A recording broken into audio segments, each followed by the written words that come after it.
slightest suspicion that his strong-willed young wife had been discontent, restless. Certainly not that she'd had a secret lover. So many local women would have clearly wished to change places with her. He'd been given to know when he was courting her, his male vanity and his Nissenbaum vanity, and what you might call common sense suggested otherwise. For the Nissenbaums were a well-regarded family in the Chautauqua Valley. Among the lot of them, they must have owned thousands of acres of prime farmland. In the weeks, months, and eventually years that followed the scandalous departure, John Nissenbaum, who was by nature, like most of the male Nissenbaums, reticent to the point of arrogance and fiercely private, came to make his story, his side of it, known. As the sisters themselves gathered, for their father never spoke of their mother to them after the first several days following the shock, this was not a single coherent history, but one that had to be pieced together like a giant quilt made of a myriad of fabric scraps. He did allow that Gretel had been missing her family, an older sister with whom she'd been especially close, and cousins and girlfriends she'd gone to high school with in Chautauqua Falls. He understood that the 200-acre farm was a lonely place for her. Their next-door neighbors miles away, and the village of Ransomville 7 miles. Trips beyond Ransomville were rare. He knew, or supposed he knew, that his wife had harbored what his mother and sisters called wild imaginings, even after 9 years of marriage, farm life, and children. She had asked several times to be allowed to play the organ at church, but had been refused. She reminisced often wistfully and perhaps reproachfully of long-ago visits to Port Oriskany, Buffalo, and Chicago, before she'd gotten married at the age of 18 to a man 14 years her senior. In Chicago, she'd seen stage plays and musicals, the sensational dancers Irene and Vernon Castle in Irving Berlin's Watch Your Step. It wasn't just Gretel wanting to take over the organ at Sunday services, and replacing the elderly male organist whose playing, she said, sounded like a cat in heat. It was her general attitude toward Reverend Diekman and his wife. She resented having to invite them to an elaborate Sunday dinner every few weeks, as the Nissenbaums insisted. She allowed her eyes to roam the congregation during Diekman's sermons and stifled yawns behind her gloved hand. She woke in the middle of the night, she said, wanting to argue about damnation, hell, the very concept of grace. To the minister's astonished face, she declared herself not able to fully accept the teachings of the Lutheran Church. If there were other more intimate issues between Gretel and John Nissenbaum, or another factor in Gretel's emotional life, of course no one spoke of it at the time.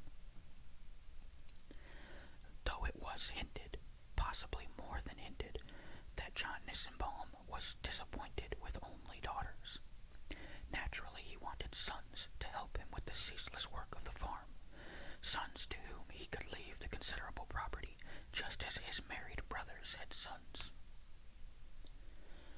What was generally known was, John woke in the pitch dark an hour before dawn of that April day to discover that Gretel was gone from their bed, gone from the house. He searched for her, called her name with growing alarm, disbelief. Gretel, Gretel.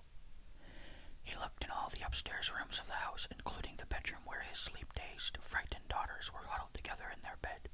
He looked in all the downstairs rooms, even the damp, dirt-floor cellar into which he descended with a lantern. Gretel, where are you? Dawn came dull, porous and damp, and with a coat yanked on in haste over his nightclothes and his bare feet jammed into rubber boots, he began a frantic yet methodical search of the farm's outbuildings, the privy, the cow barn and the adjoining stable, the hay barn and the corn crib, where rats rustled at his approach. In none of these, save perhaps the privy, was it likely that Gretel might be found. Still, John continued his search with growing panic, not knowing what else to do. house, his now terrified daughters observed him moving from building to building, a tall, rigid, jerkily moving figure with hands cupped to his mouth, shouting, "Gretel! Gretel! Do you hear me? Where are you? Gretel!" The man's deep, raw voice pulsing like a metronome, ringing clear, profound, and, to his daughter's ears, as terrible as if the very sky had cracked open and God himself was shouting. What did such little girls, 8 and 5, know of God? In fact, as Aunt Connie would afterward recount quite a bit. There was Reverend Diekman's baritone impersonation of the God of the Old Testament, the expulsion from the garden, the devastating retort to Job, the spectacular burning bush where fire itself cried, "Here I am." Such had already been imprinted irrevocably upon their imaginations. Only later that morning, but this was a confused, anguished account, did John discover that Gretel's suitcase was missing from the closet, and there were garments conspicuously missing from the clothes rack, and Gretel's bureau drawers had been hastily ransacked, underwear, stockings were gone, and her favorite pieces of jewelry, of which she was childishly vain, were gone from her cedarwood box, gone too her heirloom, faded cameo hairbrush, comb, and mirror set, and her Bible. What a joke, how people would chuckle over it. Gretel Nissenbaum taking her Bible with her. Wherever in hell the woman went. And was there no farewell note after 9 years of marriage? John Nissenbaum claimed he'd looked everywhere and found nothing. Not a word of explanation, not a word of regret even to her little girls. For that alone we expelled her from our hearts. During this confused time, while their father was searching and calling their mother's name, the sisters hugged each other in a state of numbness beyond shock, terror. Their father seemed at times to be rushing toward them with the eye-bulging blindness of a runaway horse. They hurried out of his path. He did not see them except to order them out of his way, not to trouble him now. From the rear entry door they watched as he hitched his team of horses to his buggy and set out shuddering for Ransomville along the winter-rutted post road, leaving the girls behind, erasing them from his mind. As he would tell afterward, in rueful self-disgust, with the air of an enlightened sinner, he'd actually believed he would overtake Gretel on the road, convinced she'd be there, hiking on the grassy shoulder, carrying her suitcase.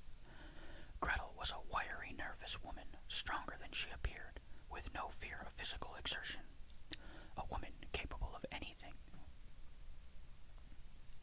John Nissenbaum had the idea that Gretel had set out for Ransomville, 7 miles away, there to catch the mid-morning train to Chautauqua Falls, another 60 miles south. It was his confused belief that they must have had a disagreement, else Gretel would not have left. He did not recall any disagreement, in fact, but Gretel was after all an emotional woman, a highly strung woman. She'd insisted upon visiting the Hausers, her family, despite his wishes. Was that it? She was lonely for them, or lonely for something. She was angry they hadn't visited Chautauqua Falls for Easter, hadn't seen her family since Christmas. Was that it? We were never enough for her. Why were we never enough for her? But in Ransomville, in the cinder block Chautauqua and Buffalo Depot, there was no sign of Gretel, nor had the lone clerk seen her. This woman would be about my height, John Nissenbaum said in his formal, slightly haughty way. She'd be carrying a suitcase. Her feet would maybe be muddy, her boots. The clerk shook his head slowly. No, sir, nobody looking like that. A woman by herself, a hesitation, a look of pain. Good-looking woman, young, a kind of a way about her, a way of... Another pause, making herself known. Sorry, the clerk said. The 8:20 just came through and no woman bought a ticket. It happened then that John Nissenbaum was observed, stark-eyed, stiff, springy black hair in tufts like quills, for the better part of that morning, April 12th, 1920. Ransomville's single main street and down the other. Hatless, in farm overalls and boots, but wearing a suit coat, somber gunmetal gray of good wool, buttoned crooked across his narrow muscular torso. Disheveled and ravaged with the grief of a betrayed husband, too raw at this time for manly pride to intervene, pathetic some said as a kicked dog, yet eager too, eager as a puppy, he made inquiries at Meldern's Dry Goods, at Elgin and Sons Grocers, at the First Niagara Trust, at the law office of Rowe and Nissenbaum, this Nissenbaum, a young cousin of John's, even in the Five and Dime where the salesgirls would giggle in his wake. He wandered at last into the Ransomville Hotel, into the gloomy public room where the proprietor's wife was sweeping sawdust-strewn floorboards. "Sorry, sir, we don't open till noon," the woman said, thinking he was a drunk, dazed and swaying like on his feet. Then she looked more closely at him, not knowing his first name, for John Nissenbaum was not one to patronize local taverns, but recognizing his features. For it was said the male Nissenbaums were either born looking alike or came in time to look alike. "Mr. Nissenbaum, is something wrong?" In a beat of stymied silence, Nissenbaum blinked at her, trying to smile, groping for a hat to remove but finding none, murmuring, "No, ma'am, I'm sure not. It's a misunderstanding, I believe. I'm supposed to meet Mrs. Nissenbaum somewhere here, my wife." Shortly after Gretel Nissenbaum's disappearance, there emerged, from numerous sources, from all points of the compass, certain tales of the woman. How rude she'd been more than once to the Diekmans, to many in the Lutheran congregation, a bad wife, unnatural mother. It was said she'd left her husband and children in the past, running back to her family in Chautauqua Falls. Or was it Port Oriskany, and poor John Nissenbaum having to fetch her home again? This was untrue, though in time, even to Constance and Cornelia, it would come to seem true. As an elderly woman, Cornelia would swear she remembered both times her mother ran off. A shameless hussy, a tramp who had an eye for men, had the hots for men, anything in pants. Or was she stuck-up, snobby, marrying into the Nissenbaum family, a man almost old enough to be her father, no mystery there. Worse yet, she could be sharp-tongued, profane, heard to utter such words as damn, goddamn, hell, yes, and horseballs, bullshit, standing with her hands on her hips, fixing her eyes on you, that loud laugh, and showing her teeth that were too big for her mouth. She was too smart for her own good, that's for sure. She was scheming, faithless. Everybody knew she flirted with her husband's hired hands. She did a hell of a lot more than flirt with them, ask around. Sure, she had a boyfriend, a lover. Sure, she was an adulteress. Hadn't she run off with a man? She'd run off, and where was she to go? Where was a woman to go, except run off with a man, whoever he was? In fact, he'd been sighted. A tower operator for the Chautauqua and Buffalo Railroad, big red-headed guy living in Cheyenne, 12 miles away. Or was he a carpet sweeper salesman, squirrely little guy with a mustache and a smooth way of talking, who passed through the valley every few months, but after April 12, 1923, was never seen there again? Another, more attractive rumor was that Gretel Nissenbaum's lover was a 30-year-old Navy officer stationed at Port Oriskany. He'd been transferred to a base in North Carolina, or was it Pensacola, Florida, and Gretel had no choice but run away with him. She loved him so, and 3 months pregnant with his child. There could have been no romance in the terrible possibility that Gretel Nissenbaum had fled on foot, alone, not to her family, but simply to escape from her life. In what exigency of need, what despondency of spirit, no name might be given it by any who have experienced it. But in any case, where had she gone? Where? Disappeared. Over the edge of the world. To Chicago, maybe, or that army base in North Carolina, or Florida. We forgave. We forgot. We didn't miss her. The things Gretel Nissenbaum left behind in the haste of her departure. Several dresses, hats, a shabby cloth coat, rubberized galoshes and boots, undergarments, mended stockings,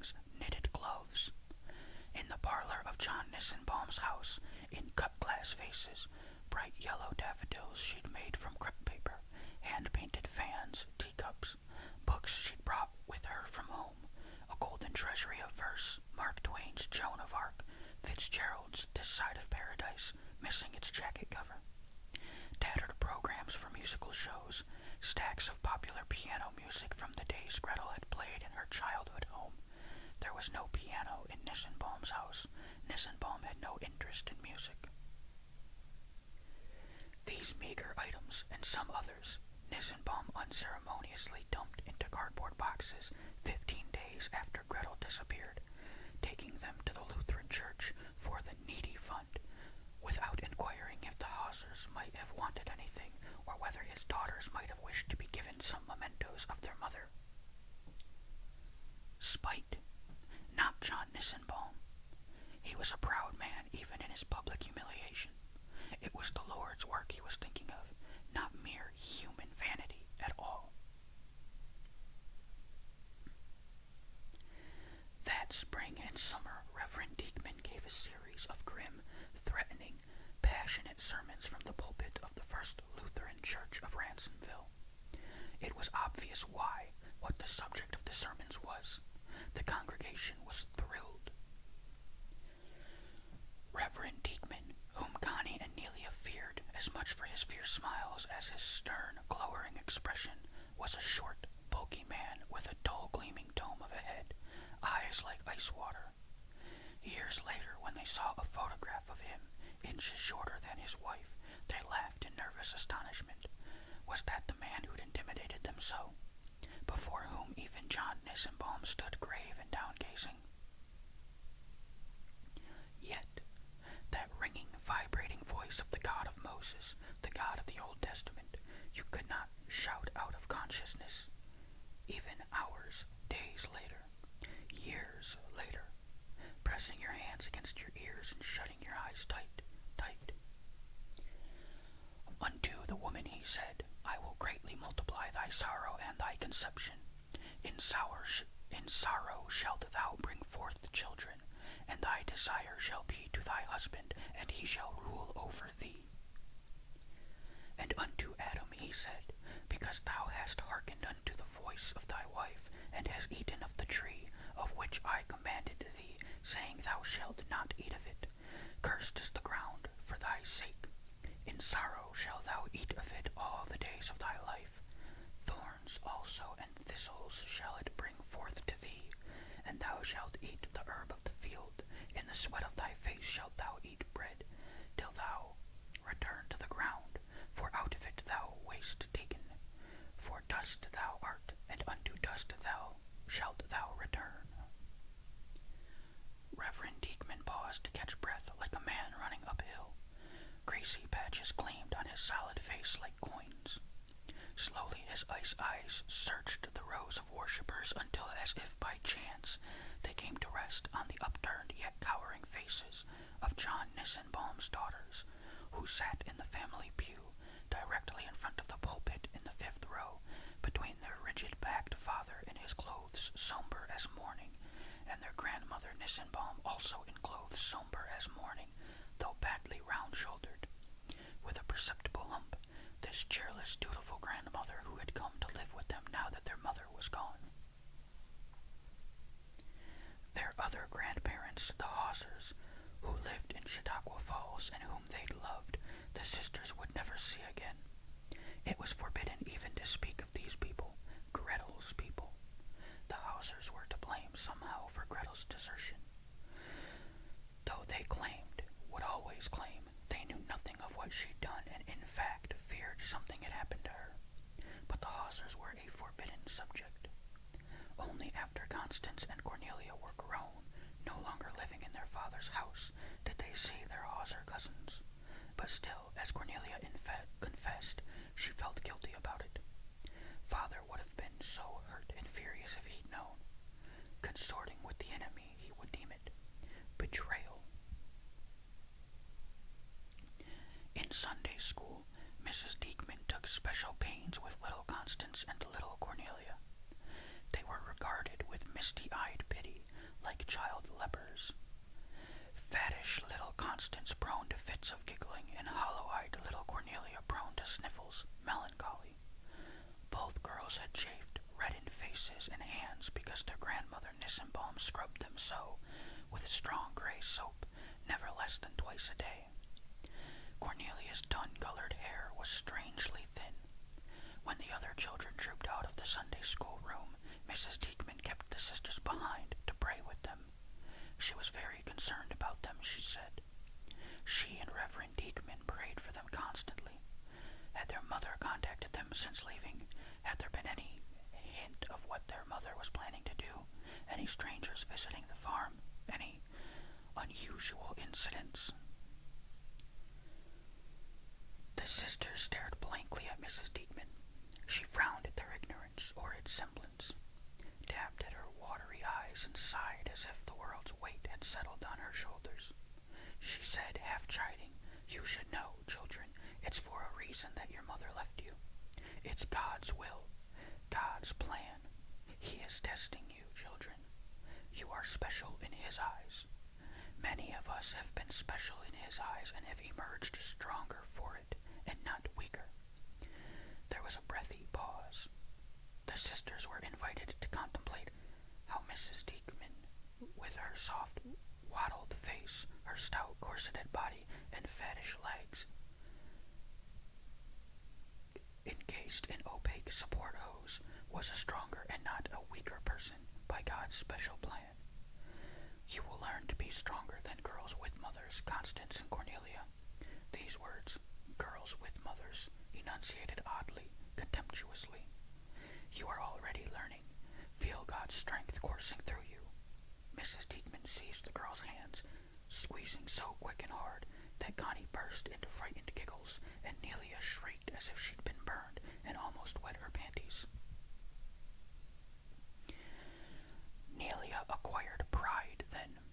Instead of being ashamed, publicly humiliated, at the one-room country schoolhouse, for instance, where certain of the other children were ruthless, she could be proud like her father. "God had a special feeling for me. God cared about me. Jesus Christ, His only Son, was cruelly tested too, and exalted. You can bear any hurt and degradation. Thistles and thorns, the flaming sword, the cherubims guarding the garden." Mere girls with mothers, how could they know? Chapter 4. Of course, Connie and Nelia had heard their parents quarreling in the weeks, months before their mother disappeared. In fact, all their lives. Had they been queried, had they had the language, they might have said, "This is what is done, a man, a woman, isn't it?" Connie, who was 3 years older than Nelia, knew much that Nelia would not ever know. Not words exactly, these quarrels, and of a tone different from their father shouting out instructions to his farm hands. Not words, but an eruption of voices, ringing through the floorboards if the quarrel came from downstairs, reverberating in the window panes where wind thinly whistled. In bed, Connie would hug Nelia tight, pretending Nelia was Mama, or Connie was herself Mama. If you shut your eyes tight enough, if you shut your ears, always after the voices there came silence. If you wait. Once, crouched at the foot of the stairs, it was Connie, or Nelia, gazing upward astonished as Mama descended the stairs swaying like a drunk woman, her left hand groping against the railing, face dead white and a bright crimson rosebud in the corner of her mouth glistening as she wiped furiously at it. And quick walking in that way of his that made the house vibrate, heavy-heeled behind her, descending from the top of the stairs, a man whose face she could not see. Fiery and blinding, God in the burning bush, God in thunder. "Bitch, get back up here, if I have to come get you, if you won't be a woman, a wife." It was a fact the sisters learned young. If you wait long enough, run away and hide your eyes, shut your ears, there comes a silence vast and rolling and empty as the sky. There was the mystery of the letters my mother and Aunt Connie would speak of, though never exactly discuss in my presence, into the last year of my mother's life. Which of them first noticed they couldn't agree, or when it began exactly. No earlier than the fall, 1923. It would happen that Papa went to fetch the mail, which he rarely did, and then only on Saturdays, and returning along the quarter-mile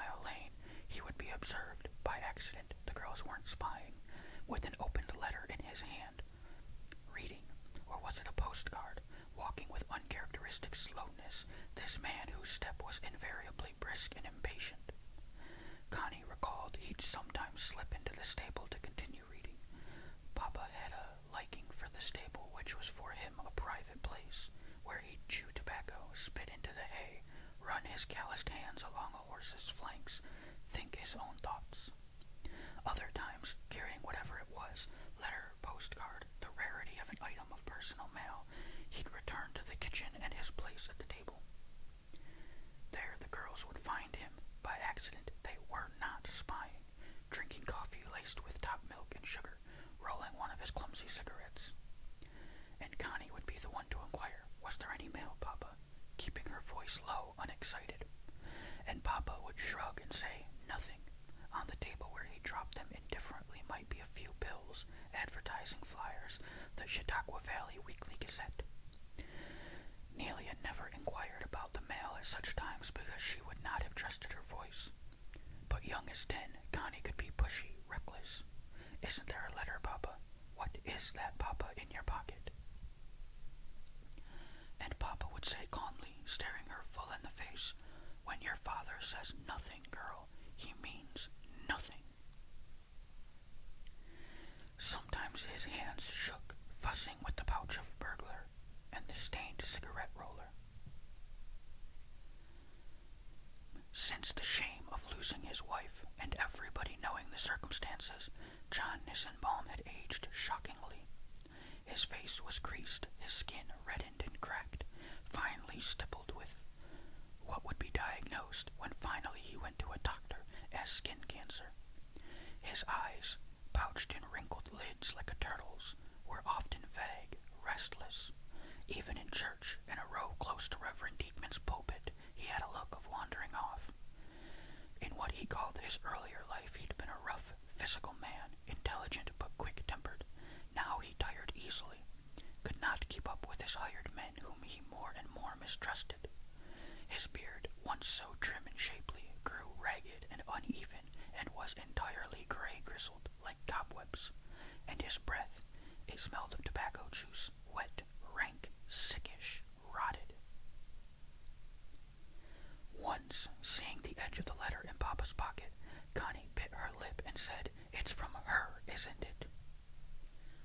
Papa said, still calmly, "I said it's nothing, girl.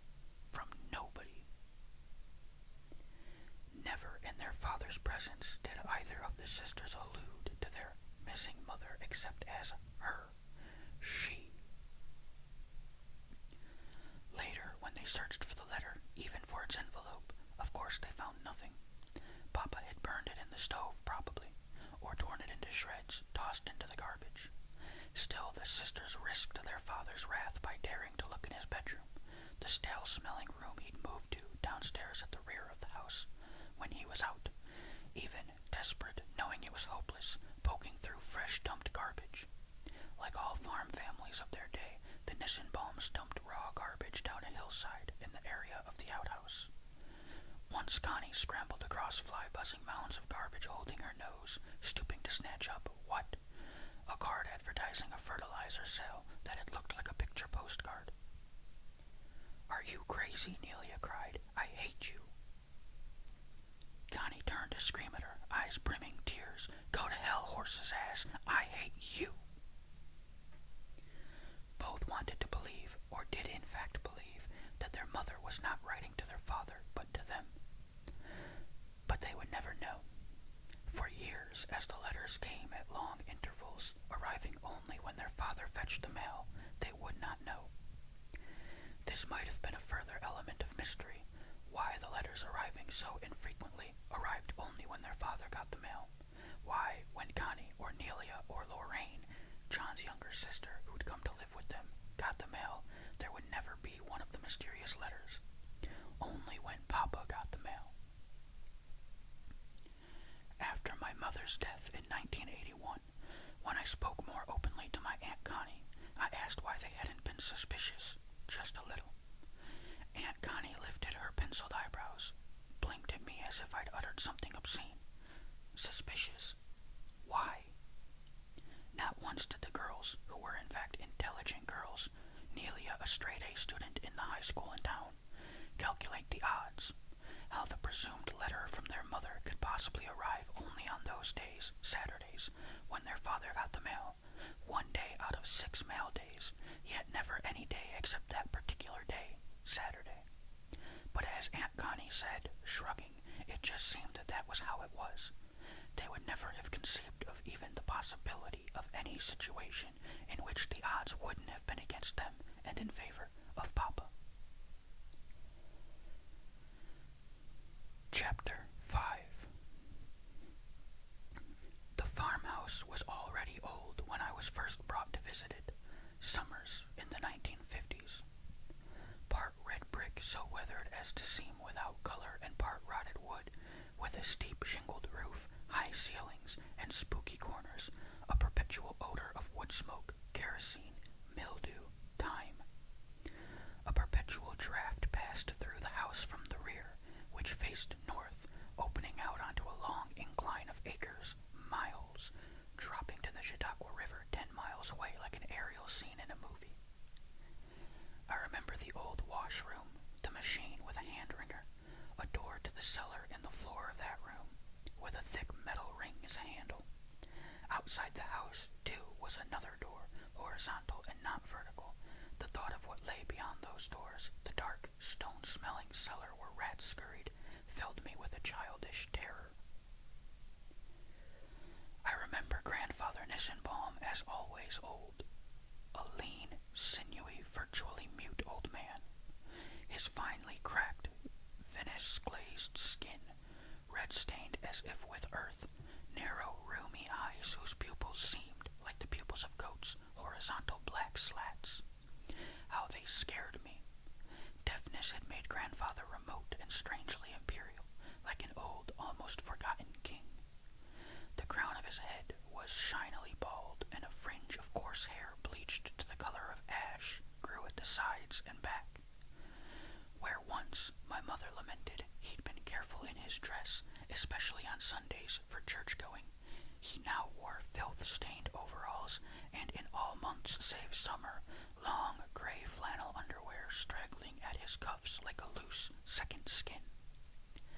His breath stank of tobacco juice and rotted teeth. The knuckles of both his hands were grotesquely swollen. My heart beat quickly and erratically in his presence. "Don't be silly," Mother whispered nervously, pushing me toward the old man. "Your grandfather loves you." But I knew he did not. Never did he call me by my name, Bethany, but only girl, as if he hadn't troubled to learn my name. When Mother showed me photographs of the man she called Papa, some of these scissored in half to excise my missing grandmother, I stared and could not believe he'd once been so handsome. Like a film actor of some bygone time. "You see," Mother said, incensed, as if the two of us had been quarreling, "this is who John Nissenbaum really is." I grew up never really knowing Grandfather, and I certainly didn't love him. He was never Grandpa to me. Visits to Ransomville were sporadic, sometimes canceled at the last minute. Mother would be excited, hopeful, apprehensive. Then, who knows why, the visit would be canceled. She'd be tearful, upset, yet relieved. Now I can guess that Mother and her family weren't fully welcomed by my grandfather. He was a lonely and embittered old man, but still proud. He'd never forgiven her for leaving home after high school, just like her sister Connie, going to the teacher's college at Elmira instead of marrying a local man worthy of working and eventually inheriting the Nissenbaum farm. By the time I was born in 1951, the acreage was being sold off. By the time Grandfather Nissenbaum died in 1972 in a nursing home in Uville, the 200 acres had been reduced to a humiliating 7 acres, now the property of strangers. In the hilly cemetery behind the First Lutheran Church of Ransomville, New York, there is a still shiny black granite marker at the edge of rows of Nissenbaum markers. John Allard Nissenbaum, 1872 to 1957. Chiseled into the stone is, "How long shall I be with you? How long shall I suffer you?" Such angry words of Jesus Christ's. I wondered who had chosen them. Not Constance or Cornelia, surely. It must have been John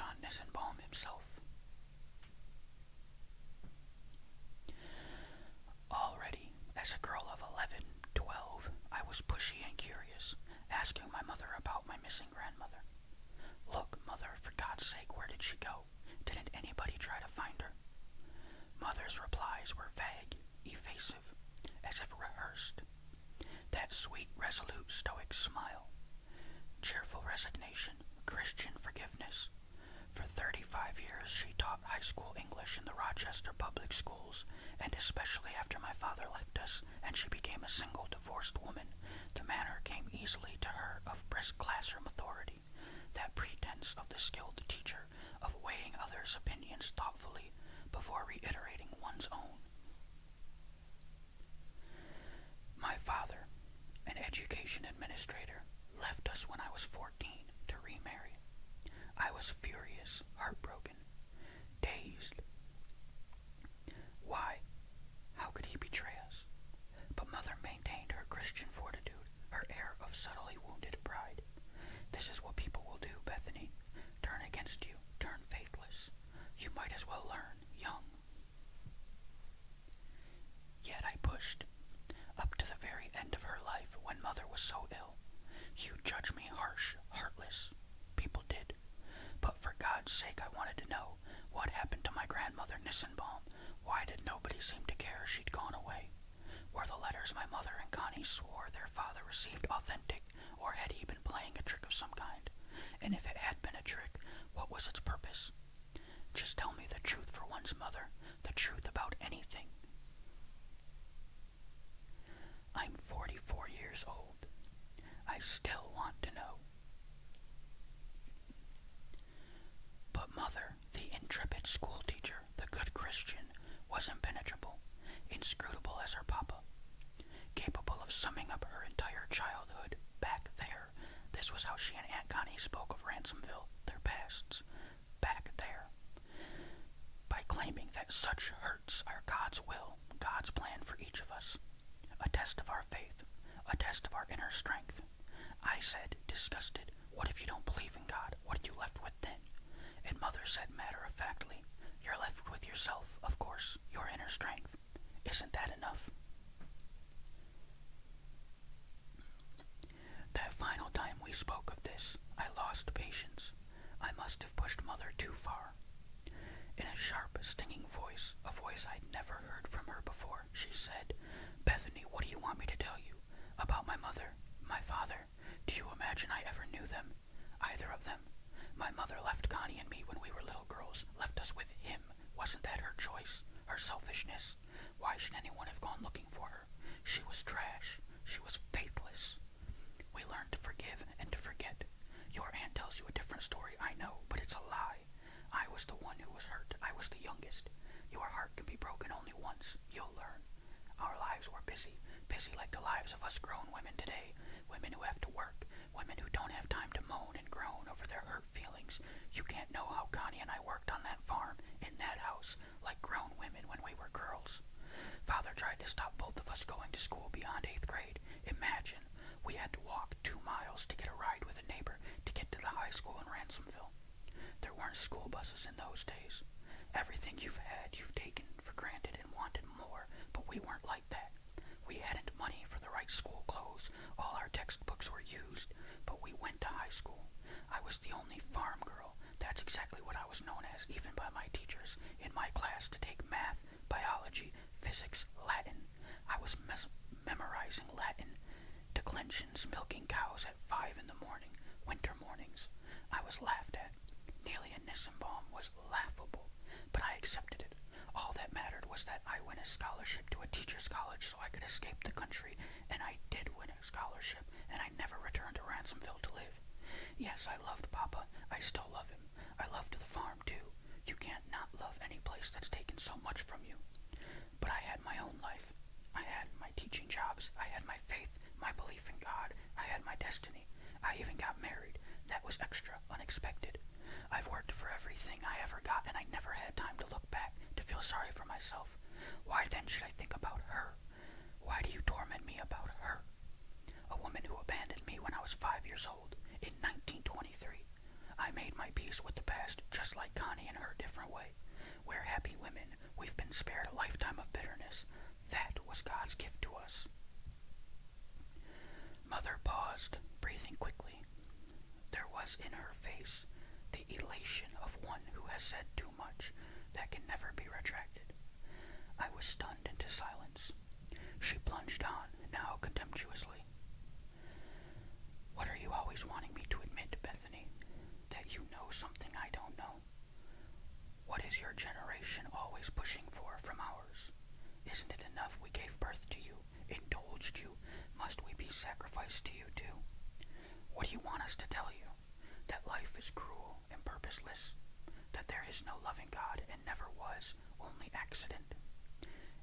Is that what you want to hear from your mother? That I married your father because he was a weak man, a man I couldn't feel much for, who wouldn't, when it came time, hurt me? And then there was silence. We stared at each other. Mother in her glisten of fury, daughter Bethany so shocked she could not speak. Never again would I think of my mother in the old way. What mother never knew. In April 1983, 2 years after her death, a creek that runs through the old Nissenbaum property flooded its banks, and several 100 feet of red clayey soil collapsed overnight into the creek bed, as in an earthquake.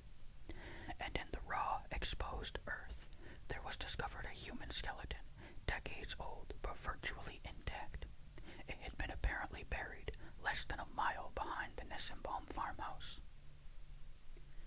There had never been anything so newsworthy, so sensational in the history of Chautauqua County.